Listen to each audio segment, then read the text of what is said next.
এরপরে বলেছে আর্কি ব্যাকটেরিয়া। তো এটা আমাদের হয়ে গেছে। তো এইটা হয়ে যাওয়ার পরে আমরা আর্কি ব্যাকটেরিয়া সম্পর্কে আগে আমরা প্রোটোজোয়া অর্থাৎ প্রোটিস্টা সম্পর্কে বলেছিলাম। মনেরা থেকে যে দুটো ভাগ হয়েছে আর্কি ব্যাকটেরিয়া আর ইউ ব্যাকটেরিয়া, এটা আমরা বলিনি। তো মনেরা থেকে যে ইউ ব্যাকটেরিয়া বার হয়েছে, স্বাভাবিকভাবে বলতে পারি যে ইউ ব্যাকটেরিয়া হচ্ছে ট্রু ব্যাকটেরিয়া। কেন ট্রু ব্যাকটেরিয়া? তার কারণ হচ্ছে এদের একটা শক্ত রিজিড সেল ওয়াল আছে এবং এরা মোটাই, যদি মোটাই থাকে তাহলে তাদের দেহে ফ্ল্যাজেলা প্রেজেন্ট থাকবে। এবং তার সাথে সাথে এই যে সায়ানো ব্যাকটেরিয়া যারা, মানে ব্লু গ্রিন অ্যালগি, যদিও এটা অ্যালগির মধ্যে পড়ে না, বাস্তবে সেটা ব্যাকটেরিয়া। তো সেই ব্যাকটেরিয়ার মধ্যে এরা কি না, এদের ক্লোরোফিল এ থাকে এবং ক্লোরোফিল এ থাকার জন্য এরা গ্রিন প্ল্যান্টের মতো কাজ করে, অর্থাৎ ফটোসিনথেটিক। এবং ফটোসিনথেটিক থাকার জন্য স্বাভাবিকভাবে এদের আরও একটা ধরনের বিশেষ পার্ট আছে এই ব্লু গ্রিন অ্যালগি ক্ষেত্রে, যে এই সায়ানো ব্যাকটেরিয়ারা ফিলামেন্টাস এবং সায়ানো ব্যাকটেরিয়ারা ইউনিসেলুলার হতে পারে এবং কলোনিয়ালও হতে পারে। এবং সায়ানো ব্যাকটেরিয়ার বডিতে হেটেরোসিস্ট বলে এক ধরনের একটা স্পেশাল টাইপ অফ অর্গ্যান থাকে, যেটা বাস্তবে তাদের নাইট্রোজেন ফিক্সেশন করতে সাহায্য করে। এবং এদের গোটা বডিটা একটা জিলাটেনিয়াস শীট দিয়ে কভার আপ করা থাকে। কাদের? না, এই cyanobacteria. They are you bacteria, actually they are true bacteria. True ব্যাকটেরিয়ারা বলছে হচ্ছে এই ইউ ব্যাকটেরিয়ার মধ্যে যারা রিজিড সেল ওয়াল আছে যাদের ক্ষেত্রে, মনেরার ক্ষেত্রে যেটা আমরা বলেছিলাম অ্যানাবিনা নস্টক, এটাও তো আমরা নিশ্চয়ই শুনেছি সায়ানো ব্যাকটেরিয়ার কথা। তো এটাও এক ধরনের ব্যাকটেরিয়াই, কিন্তু নীলাভ সবুজ শৈবাল নয়। এদের দেহেই ওই হেটেরোসিস্ট অর্গানটা থাকে, যেটা বাস্তবে নাইট্রোজেন সংবন্ধন করতে বা ফিক্সেশন করতে সাহায্য করে। এবং গোটা বডিটাই এদের অ্যাকচুয়ালি একটা জিলাটেনিয়াস এক ধরনের প্রোটিন, জিলাটিন জাতীয় পদার্থ দিয়ে, প্রোটিনিয়াস এবং প্রোটিন জাতীয় পদার্থ দিয়ে কভার আপ করা থাকে। তারপর হেটারো ব্যাকটেরিয়া, মানে যাকে আমরা বলি অ্যাকচুয়ালি কি না, যাকে আমরা বলি হচ্ছে তোর এই আর্কি ব্যাকটেরিয়া। আর্কি ব্যাকটেরিয়াটা primitive type of bacteria. Primitive type of bacteria archaebacteria মানে কি? হেটারো ব্যাকটেরিয়া নয়, archaebacteria. Archaebacteria actually primitive type of bacteria. মানে কি? মানে এরা 2-3 রকমের হতে পারে। এক হতে পারে মিথানোজেন্স, মানে যারা মিথেন থেকে নিজের পুষ্টি রস শোষণ করছে। উদাহরণ হচ্ছে মিথানোকক্কাস বা মিথানো ব্যাকটেরিয়াম। মিথানোজেন্সের পরে আসছে থার্মোঅ্যাসিডোফাইলস। থার্মোঅ্যাসিডোফাইলস মানে যারা অত্যন্ত গরমের মধ্যে ব্যাকটেরিয়া থাকে। তোরা নিজেরা নাম জানিস, থার্মাস অ্যাকোয়াটিকাস, ট্যাগ পলিমারের যেখান থেকে পাওয়া যায়। তাহলে থার্মোঅ্যাসিডোফিলস হলো। এবার হ্যালোফাইলস।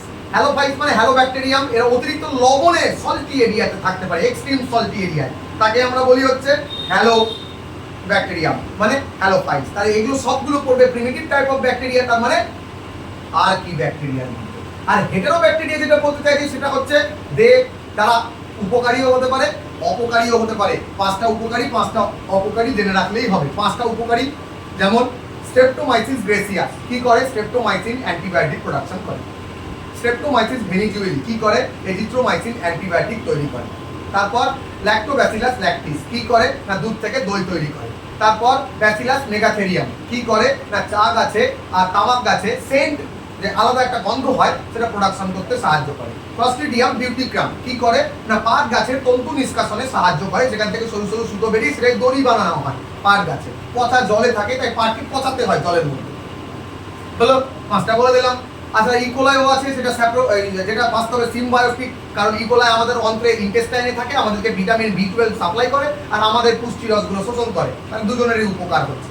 ক্ষতিকারক ব্যাকটেরিয়া যেমন আমরা 1 নম্বর বলতে পারি ক্ষতিকারক ব্যাকটেরিয়ার মধ্যে কি না, যেমন মাইকোব্যাকটেরিয়াম লেপ্রি, লেপ্রোসি বা কুষ্ঠরোগ তৈরি করে।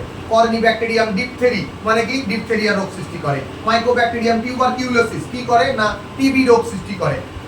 ভিব্রিও কলেরি কি করে? না কলেরা রোগ সৃষ্টি করে।